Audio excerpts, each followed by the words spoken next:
ఎవరైనా చూస్తున్నారేమో. ఎవరున్నారులే ఇక్కడ. రాముగారు, వింటున్నారా?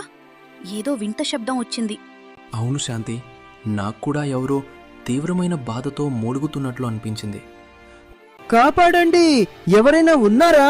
నాకు సహాయం చెయ్యండి! ఇది మనుషుల గొంతులా ఉందే. పదండి చూద్దాం. ఎవరో ప్రమాదంలో ఉన్నారు. దేవుడి దయ వల్ల మీరొచ్చారు. దయచేసి నాకు సహాయం చేయండి.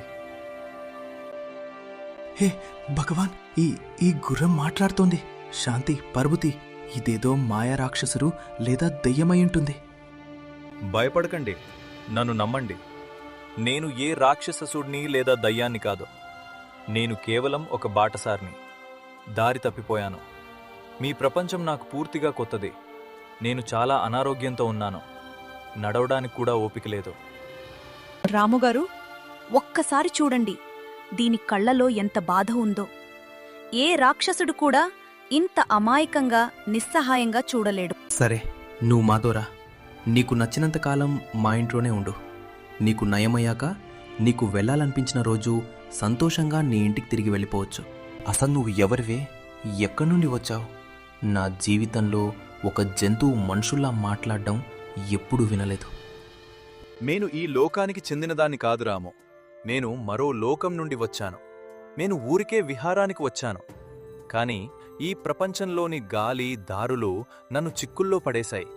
ఇక్కడి వాతావరణం, రోగాలను పట్టుకునే శక్తి నా శరీరానికి లేదు. వేరే లోకం నుండా? ఇది వింటుంటేనే బుర్ర తిరిగిపోతోంది. ఏదేమైనా ఇప్పుడు మనమందరం బాగా అలసిపోయాం. నువ్విప్పుడు సురక్షితంగా ఉన్నావు. అవును, ప్రస్తుతానికి నువ్వు విశ్రాంతి తీసుకో. శరీరానికి విశ్రాంతి దొరికితే రేపటికి కాస్త బాగుంటుంది. మీ ఇద్దరికీ చాలా కృతజ్ఞతలు. మరుసటి రోజు ఉదయం రామపురం గ్రామంలో వడ్డీ వ్యాపారి భైరవ్ సింగ్ వస్తాడు. ఓయ్ రాము, బయటికి రా. చాలా రోజులుగా దొంగచాటు ఆటలాడుతున్నావు. ఈ రోజు నా డబ్బులైనా రావాలి, లేదా నీ ఇంట్లో సామాన్లైనా నా సొంతం కావాలి. భైరవ్ సింగ్ గారు, దయచేసి ఇంకొంచెం సమయం ఇవ్వండి. పంట చేతికొచ్చే సమయమైంది. మీ పైసా తిరిగిచ్చేస్తాను. నోరుమూయి, నీ నాటకాలు చాలు. ప్రతి నెలా ఇదే పాట పాడుతున్నావు. ఇప్పుడు నా ఓపిక నశించింది. అరే, ఈ గుర్రాన్ని ఎప్పుడు తెచ్చావు? ఎంత వింతగా దేవతా అశ్వంలా మెరిసిపోతోంది. ఇంత అద్భుతమైన జీవి నీ దగ్గరికి ఎలా వచ్చింది? అదయ్యా, మా అత్తగారింటి వాళ్ళిచ్చారు. నిన్ననే వచ్చింది. అత్తగారింటి వాళ్ళిచ్చారా? భలే, నీ అదృష్టం బావుంది. సరే, డబ్బులు లేకపోతే పోయే. నువ్వు నా అప్పు తీర్చే వరకు ఈ గుర్రం నా దగ్గరే ఉంటుంది. తోలండిరా దీన్ని. వద్దు, ఆగండి. మీరీ గుర్రాన్ని తాకడానికి వీల్లేదు. ఇది అనారోగ్యంతో ఉంది, చచ్చిపోతుంది. అనారోగ్యంతో ఉంటే నేను బాగు చేసుకుంటాను, కాని ఇది నాతోనే వస్తుంది. ఆగండి భైరవ్ సింగ్ గారు. ఒకవేళ మీరేదైనా తాకట్టు పెట్టుకోవాలనుకుంటే నా ఈ బంగారు నగలు తీసుకోండి. మా దగ్గర డబ్బులు రాగానే వీటిని విడిపించుకుంటాను. కాని ఈ మూగజీవిని, అంటే ఈ గుర్రాన్ని తీసుకెళ్లకండి.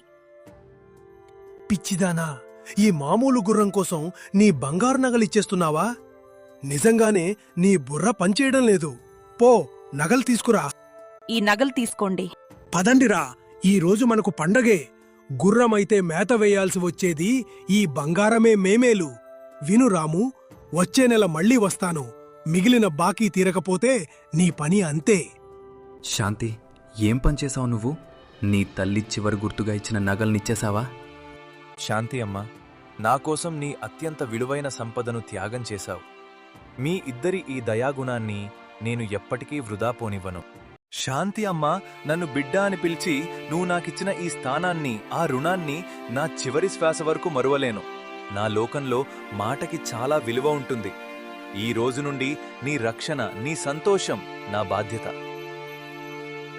మాటైతే నిజమే శాంతి, కానీ భైరవ్ సింగ్ వచ్చే నెల మళ్ళీ వస్తాడు. అప్పు తీర్చకపోతే మనల్ని ఇల్లు ఊడబీకి బయటికి తోసేస్తాడు. భయపడకండండి, దేవుడు మనకు తోడున్నాడు. మున్ముందు ఆయనే దారి చూపిస్తాడు. సరే, ఇక మాటలు చాలు. పొలానికి వెళ్లే సమయం అయింది. మనమందరం కలిసి కష్టపడి పంట బాగా పండిస్తేనే భైరవ్ సింగ్ అప్పు తీర్చగలం.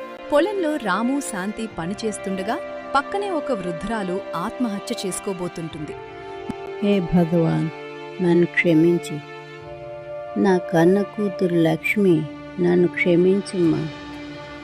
నీ పెళ్లి చేసే స్తోమత ఈ దురదృష్టవంతురాలైన తల్లికి లేదు.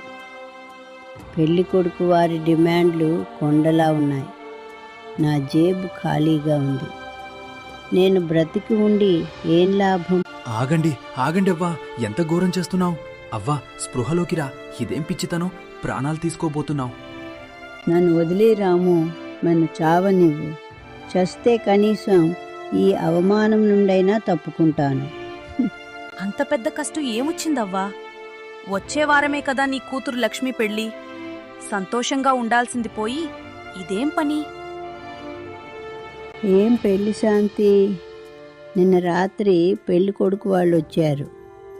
గుమ్మం ముందు మెరిసిపోయే పెద్ద కారు, చేతిలో 5 లక్షల నగదు. లేకపోతే పెళ్లి బృందం రాదు అన్నారు. నేను వాళ్ళ కాళ్ళు పట్టుకుని బ్రతిమిలాడాను.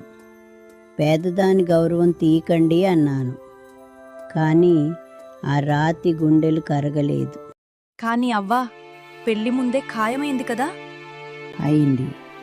కానీ ఇప్పుడు వాళ్ళు ఆశకు తెగబడ్డారు. లక్ష్మి పెళ్ళి ఆగిపోయిందని ఊరంతా గొడవ అవుతుంది. నా కూతురు బ్రతికుండగానే చచ్చిపోతుంది. దానికంటే నేనే చావటం మేలు. దేవుడు నా నుదుటి రాతపై కేవలం పేదరికాన్నే రాశాడు. అంటే నిజంగానే ఈ ప్రపంచంలో మనుషులకు ప్రాణం కంటే ఆ కాగితం ముక్కలే అంత ముఖ్యమా? బాబోయ్, ఈ గుర్రం మాట్లాడుతోంది. రాము, ఇదేం మాయా? నేను నిజంగానే చనిపోయానా? సాక్షాత్తు దేవతా అశ్వం నాతో మాట్లాడుతుందా? లేదవ్వా, ప్రశాంతంగా ఉండు. మీరు బ్రతికే ఉన్నారు. ఇది ఒక అద్భుతం. ఈ గుర్రం మాట్లాడగలదు. ప్రశాంతంగా ఉండండి అవ్వ, నేను మీకు సహాయం చేయగలను. ఇందులో మీ కూతురు పెళ్లికి మీ జీవితాంతం సరిపోయేంత ధనముంది.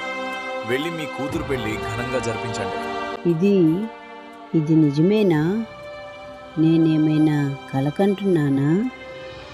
తల్లి, నువ్వు ఎవరివైనా సరే నాకు సాక్షాత్తు దేవుడివి. ఆగండి అవ్వ, ఒక షరతు. ఈ డబ్బు ఎక్కడి నుండి వచ్చింది లేదా నేను మాట్లాడే నిజం ఎవరికైనా తెలిస్తే అదే క్షణంలో మీ కూతురు విధవరాలవుతుంది. గుర్తుపెట్టుకోండి, ఇది రహస్యంగానే ఉండాలి.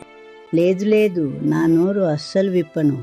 నా కూతురు సంతోషానికి నేనెప్పుడూ ఆటంకం రానివ్వను. నీ ఈ ఉపకారాన్ని నేను ఎలా తీర్చుకోగలను? నా కళ్ళారా చూశాను కానీ నమ్మలేకపోతున్నాను. నువ్వు నిజంగానే అద్భుతాలు చేయగలవు. అవును రాము, నేను చేయగలను. కానీ ధనం కంటే మానవత్వం ముఖ్యం. శాంతి అమ్మ నన్ను ఎందుకు బిడ్డ అనుకుందో నాకిప్పుడు అర్థమైంది. పదండి, ఇక పొలం కాదు, నేరుగా ఇంటికే వెళ్దాం. ఈరోజు మధ్యాహ్నం చాలా పెద్ద విషయం జరిగింది. ఇంటికి నడవండి, కొన్ని మాట్లాడాలి. అరే శాంతి, ఇక పొలం పంట గురించి చింత వదిలే. ఈ గుర్రం ఆ వృద్ధురాలి కోసం ఏం చేసిందో నువ్వు చూడలేదు. ఇది మాయా గుర్రం శాంతి. ఇది మనకు కావలసినంత డబ్బు ఇవ్వగలదు. ఇక మనం కష్టపడాల్సిన అవసరం లేదు. ఆగండి రాముగారు, బహుశా మీకేదో పొరపాటు జరిగినట్లుంది. నేను ఏ బంగారు గనిని కాను. నేను ఏ వ్యక్తికైనా కేవలం ఒకే ఒక్క కోరికను తీర్చగలను. నేను నా శక్తిని ఆ ముసలి అవ్వ కోసం వాడాను. ఎందుకంటే అక్కడ ఒకరి ప్రాణం పణంగా ఉంది. ఇప్పుడు చెప్పండి, మీ ఇద్దరి అతిపెద్ద కోరికేంటి? ఏంటి, నువ్వు నా చనిపోయిన కూతురు బుజ్జిని తిరిగి తీసుకురాగలవా? ఈ ప్రపంచంలో అది సాధ్యమేనా? ఆగండి, నా దివ్య దృష్టితో చూస్తాను. ఈ భూమిపై చనిపోయిన వారి ఆత్మలను తిరిగి తీసుకువచ్చే ప్రదేశం ఏదైనా ఉందేమో. ఓం పాతాళ భైరవ్యై నమః. పితృలోక ద్వార ప్రదర్శితాయ స్వాహ. దారి దొరికింది. మనం సుదూర దక్షిణాన ఉన్న నీలగిరి పర్వతానికి వెళ్దాం. అక్కడ ఒక పురాతన విశాలమైన పూర్వీకుల వృక్షరాజు ఉన్నారు. ఆయనే చనిపోయిన వారిని తిరిగి తెచ్చే మార్గం చెప్పగలరు. చెప్పండి రాము, మీరు ఈ కఠినమైన ప్రయాణానికి సిద్ధమేనా? మనం బయలుదేరుదామా? రాముగారు, మన కూతురు బుజ్జి తిరిగి వస్తుందనే చిన్న ఆశ ఉన్నా దాన్ని వదులుకోకండి. మీరిద్దరూ ఇప్పుడే బయలుదేరండి. కానీ శాంతి, నువ్విక్కడ ఒంటరిగా ఉంటావు. ఇంటి సంగతేంటి? నా చింత వదిలేయండి. నేనిక్కడంతా చూసుకుంటాను. మీరిద్దరూ కలిసి వెళ్ళి నా కూతుర్ని తిరిగి తీసుకురండి. అవును, మీరిద్దరూ క్షేమంగా తిరిగి వస్తామని నాకు మాట ఇవ్వండి. నాకిక్కడ ఏదో తేడాగా అనిపిస్తోంది. ఈ గాలిలో విషం ఉందని నేను వాసన చూసి చెప్పగలను. మనం ముందుకు వెళ్లకుండా ఆపడానికి ఇక్కడ ఏదో దుష్టశక్తి ఉంది.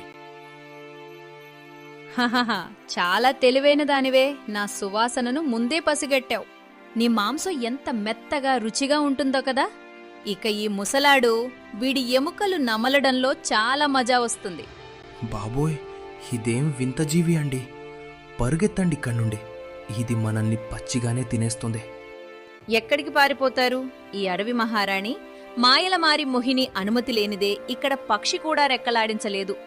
నువ్వు మాట్లాడే గుర్రానివి. నిన్ను నా మాయల భవనంలో అలంకారంగా పెట్టుకుంటాను. మోహిని, మేమిక్కడికి మీతో యుద్ధం చేయడానికి రాలేదు. మేమొక మంచి పని కోసం వెళ్తున్నాం. మా దారి వదిలేయండి. అందులోనే మీ క్షేమం ఉంది. క్షేమమా? నా క్షేమం మనుషుల మాంసంలో ఉంది. చాలాసేపు వాదించాను. ఇక చావడానికి సిద్ధమవ్వండి. ఓం శ్రీ మహాకాళ్యై నమః. దుష్టశక్తి స్తంభనం కురుకురు, ధర్మరక్షణాయ రక్షావలయం స్వాహ. ఇదేం చేశావు? నన్ను వదిలేయ్. ఇదేం మాయావలయం? నేనీ గీత దాటి బయటికి రాలలేకపోతున్నాను. ఇది ధర్మవలయం మోహిని. నీ మనసులో పాపం, మాంసంపై ఆశ ఉన్నంతవరకు నువ్వు ఈ వలయాన్ని దాటలేవు.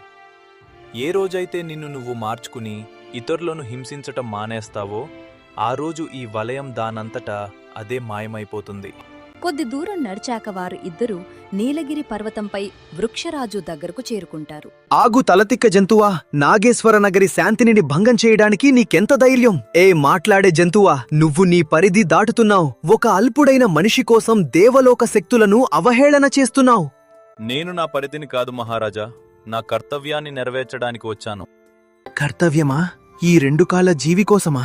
హరే గుర్రమా, నువ్వు మూర్ఖురాలివి. ఈ మనుషులు ఎలాంటివారో తెలుసా? తమ గొడ్డలి పదును చూసుకోవడానికి నా తోబుటూలైన చెట్లను నరికేసే జాతి ఇది. వీరు నిన్ను ప్రేమించడం లేదు, కేవలం నీ శక్తిని వాడుకుంటున్నారు. ఈ రోజు నువ్వు వీడికి ఉపయోగపడుతున్నావు కాబట్టి నిన్ను కూతురు అంటున్నాడు. రేపు నువ్వు నడవలేకపోతే ఇదే రాము నిన్ను రోడ్డుపై వదిలేస్తాడు. వీణ్ణి వదిలేసి నీ లోకానికి వెళ్ళిపో, లేదంటే నిన్ను ఇక్కడే బూడిద చేస్తాను. మీరు నన్ను భయపెట్టలేరు. నేను శాంతి అమ్మ కళ్ళలో ఆ మాతృత్వాన్ని చూశాను. అది ఈ సృష్టిలోనే అతిపెద్ద శక్తి. మనుషుల్లో చెడు ఉంటే వారిలో దయ కూడా ఉంది. నేను వీరికోసం బూడిదవ్వడానికైనా సిద్ధమే. మరి నువ్వు ఓ ఆశపోతు మనిషి. నువ్విక్కడికి నీ కూతురుపై ప్రేమతో వచ్చావా, లేక ఈ గుర్రం మాయాశక్తులను వాడుకోవడానికి వచ్చావా? నిజం చెప్పు. ఒకవేళ నువ్వు ఈ గుర్రాన్ని ఇక్కడే వదిలేస్తే నిన్ను ప్రపంచంలోనే అతిపెద్ద ధనవంతుణ్ణి చేస్తాను. నీ 7 తరాలు కూర్చుని తినేంత బంగారమిస్తాను. ఒక జంతువు కోసం, చనిపోయిన పిల్ల కోసం ఎందుకిలా ఊరూరు తిరుగుతావు? చెప్పు, నీకేం కావాలి? బంగారమా, ఈ గుర్రమా? వృక్షరాజా, నన్ను లోబర్చుకోవాలని చూడకనండి. నా కుటుంబం నా పక్కన లేనప్పుడు మీ బంగారం నాకెందుకు? ఈ గుర్రం నా ప్రయాణ సహచరుడు, నా ప్రాణం. ఇక నా కూతురు బుజ్జి, తను నా ఆశ కాదు, నా గుండెకాయ. నాకు మీ ఖజానా వద్దు. నా కూతురు ఈ గుర్రంతోడు కావాలి, అంతే. మీరిద్దరూ ఈ పరీక్షలో గెలిచారు. మీ ఉద్దేశం చాలా మంచిది. మీ బంధం స్వార్థానికి అతీతమైనది. మీరిప్పుడు వెళ్ళవచ్చు. మీరు ముందుకు వెళ్తే ఒక చీకటి గుహకు చేరుకుంటారు. మీ తదుపరి ప్రయాణం ఏమిటో మీకు అక్కడ తెలుస్తుంది. రాము గుర్రంతో కలిసి ముందుకు కదిలాడు. కాసేపటికి వారు చీకటి గుహ వద్దకు చేరుకున్నారు. మిత్రమా, ఇక్కడికైతే వచ్చాం కానీ లోపలికి వెళ్ళడానికి కాళ్ళు వణుకుతున్నాయి. నిజంగానే ఈ చీకటి గుహలో నా బిడ్డ ప్రాణాలు తిరిగొస్తాయా? ధైర్యం కోల్పోకండి రాముగారు. భయపడే సమయం దాటిపోయింది. ఇక్కడే ప్రకృతి, పరలోక సరిహద్దులు కలుస్తాయి. చనిపోయిన మనుషులు తిరిగి బ్రతికే రహస్యం శతాబ్దాలుగా ఎవరికీ తెలియకుండా ఈ గుహలోనే దాగి ఉంది. ఈ వెలుతురులో ఒక వింత సువాసన ఉంది. సరిగ్గా నా కూతురు బట్టల నుండి వచ్చే వాసనలాగే ఉంది. ఇక్కడి గాలి చాలా పవిత్రమైనది. ఇక్కడ అడుగు పెట్టగానే మన కర్మల లెక్కలు మొదలవుతాయి. సంకోచించకండి. గమ్యం కేవలం కొన్ని అడుగుల దూరంలోనే ఉంది. లోపలికి పదండి. లోపల ఏం కనిపించినా చలించకండి. సరే, నేను సిద్ధం. నా కూతుర్ని తిరిగి పొందటానికి ఈ దారి గుండా వెళ్లాల్సొస్తే నేను చావు ద్వారం వరకైనా వెళ్ళడానికి సిద్ధం. ఇదేంటి మిత్రమా, మనం ఇంత దూరం ఇన్ని కష్టాలు దాటి వస్తే ఇక్కడ కేవలం ఒక స్తంభం ఉంది. ఈ స్తంభం నా కూతురు ప్రాణాన్ని తిరిగి తెస్తుందా? అలా ఎలా సాధ్యం? ఆగండి రాముగారు, తొందరపడకండి. ఇది మామూలు స్తంభం కాదు, ఇది త్రికాల మాయాస్తంభం. మన ప్రతి ప్రశ్నకు సమాధానం దీని దగ్గరే ఉంది. కానీ ఇప్పుడిది నిద్రావస్థలో ఉంది. దీన్ని మేల్కొల్పాలి. అప్పుడే ఇది మనతో మాట్లాడుతుంది. ఓం హ్రీం క్లీం సత్యస్తంభాయ నమః. మేల్కొనుము. యుగాల తర్వాత నన్ను పిలిచింది ఎవరు? చెప్పండి. మొండి, ముందు మీ గుర్తింపు చెప్పండి. అప్పుడే మీ ప్రశ్నలకు సమాధానమిస్తాను. నేను రామును, నా చనిపోయిన కూతురు ప్రాణాలను భిక్షగా అడగడానికి వచ్చిన ఒక సాధారణ రైతును. మరి ఓ దివ్యజీవి, నువ్వు ఎవరివి? నాకు నా పేరు, నా లోకం గుర్తులేదు, కాని నేను ఒక తల్లికి బిడ్డను, ఈ తండ్రికి తోడుని, ఒక సోదరుడి ధైర్యాన్ని అని మాత్రం తెలుసు. అద్భుతం. మీ ఆత్మ యొక్క నిజమైన గుర్తింపును చెప్పావు. నీ ఈ నిజాయితీకి నేను చాలా సంతోషించాను. అడగండి, ఏమడో.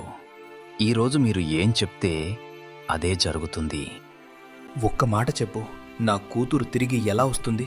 నేనేం చెయ్యాలి? జాగ్రత్తగా వినో. ఇక్కడ నుండి ఉత్తరం వైపు అమరకుండం ఉంది. అక్కడికి వెళ్ళి నువ్వు జీవితాన్ని భిక్షగా అడగాలి. నీ పిలుపు నిజమైనదైతే ఆ కుండం నీ కూతుర్ని నీకు తిరిగి ఇచ్చేస్తుంది. మరి నా గురించి చెప్పు స్తంభమా. నా అసలు యజమానులు ఎక్కడున్నారు? వారు నన్ను ఎప్పుడైనా వెతుకుతారా? నీ యజమానులు భూలోకానికి వచ్చేశారు. వారు నీకోసం తీవ్రంగా వెతుకుతున్నారు. నిన్ను తిరిగి నీ లోకానికి తీసుకెళ్లడానికి ఇటే వస్తున్నారు. రాముగారు, ఇక సమయం వృధా చేయకూడదు. మనం అమరకుండం వైపు పరిగెత్తాలి. అమరకుండం దారిలో ఒక శపించబడిన రాక్షసుడు ఎదురవుతాడు. భయపడకండి మనుషులారా, నేను మిమ్మల్ని తినడానికి రాలేదు. మీరిద్దరూ అమరకుండానికి వెళ్తున్నారని నాకు తెలుసు. కాని అక్కడికి వెళ్లే ముందు మీరు నన్ను దాటి వెళ్ళాలి. నువ్వెవర్వి? మా దారి ఎందుకు అడ్డుకుంటున్నావు? నేను కూడా ఒకప్పుడు మీలాంటి మనిషిని. కాని ఒక భయంకరమైన శాపం నన్ను ఈ రూపంలో, ఈ రాక్షస రూపంలోకి మార్చేసింది. శతాబ్దాలుగా నేను ఇక్కడే తిరుగుతున్నాను. నేను చనిపోవాలనుకుంటున్నాను. నాకు మరణం కావాలి. కాని ఇప్పటి వరకు నన్ను ఎవరూ చంపలేకపోయారు. నా రక్షణ కోసం వచ్చే వారిని నేనే చంపేస్తున్నాను. మీరు నన్ను చంపగలరా? నన్ను ఈ నరకం నుండి విముక్తుణ్ణి చేస్తారా? ఇదేం వింత భయంకరమైన శాపం!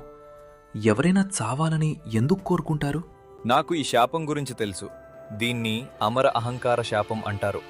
తన శక్తిపై విపరీతమైన గర్వమున్న మనిషికి ఇది తగులుతుంది. మొదట ఇది అజేయమైన శక్తిని ఇస్తుంది, కాని తర్వాత ఆ శక్తులే అతడిని చావనివ్వవు. శరీరం కుళ్ళిపోతున్నా ఆత్మ అందులోనే బందీగా ఉంటుంది. అవును మాయా అశ్వమా, నువ్వు సరిగ్గా గుర్తించావు. ఇక నా వల్ల భరించడం కావటం లేదు. నన్ను చంపేయండి. మా దారి నుండి తప్పుకో. నేనిక్కడికి ప్రాణభిక్ష అడగడానికి వచ్చాను. నా చేతులతో ఎవరి ప్రాణమైనా పోవడం నాకిష్టం లేదు. నేను హంతకుణ్ణి కాలేను. నేను చనిపోగలనని చెప్పిన మొదటి జీవివి నువ్వే. ఇప్పుడైతే నాకు ముక్తినివ్వు, లేదా నాతో యుద్ధానికి సిద్ధమవ్వు. చంపు లేదా చావు. నువ్వు నన్ను చంపకపోతే నిన్ను ముందుకు వెళ్ళనివ్వను. సరే, నీ ముక్తికి ఇదే మార్గమైతే నిన్ను ఈ కష్టం నుండి విముక్తుణ్ణి చేస్తున్నాను. ఓం పరమాత్మనే నమః. దేహబంధన విముక్తిరస్తు. పంచతత్వే విలీనో భవతు స్వాహ. రాక్షసుడు మాయమైపోతాడు. నువ్వతరికి ముక్తినిచ్చావు. ఇది హత్య కాదు రాముగారు, ఒక దిక్కుతోచని ఆత్మకు మోక్షం ప్రసాదించడం. పదండి, అమరకుండం ఇక్కడి నుండి కేవలం ఒక వాలు దూరంలోనే ఉంది. హే అమరకుండ రక్షకురాలా, బయటికి రా.